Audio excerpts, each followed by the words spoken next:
Hey everyone, I just wanted to come on here and do a quick update on the basil plants that I propagated and also pruned. So these are the 4 plants that I pruned off. You can see right here is where I cut the plant. Let me turn this one around. This one, it grew out more. So what I did with the tops is I put them in water and I let them root for about a week and a half to 2 weeks.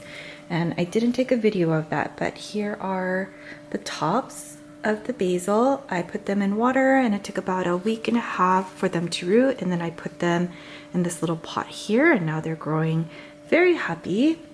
So I'll put these in the back here.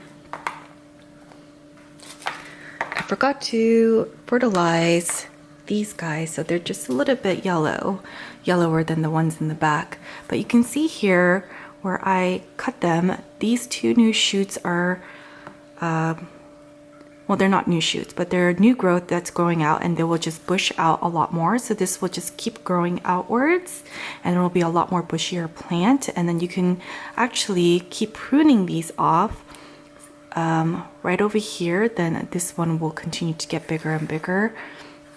So anywhere there's like little new growth in between, you can just prune it and it would just become...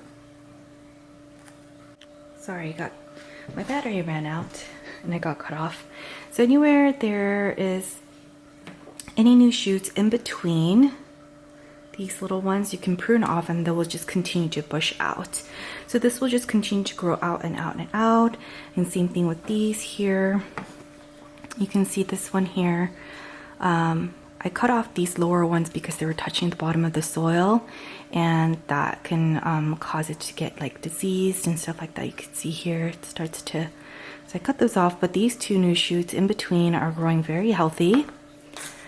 And so from these 4 plants I have 4 new plants, and then these ones I can also prune off and then continue to make new plants to propagate, and then these will become much more healthier, bushier basil plants.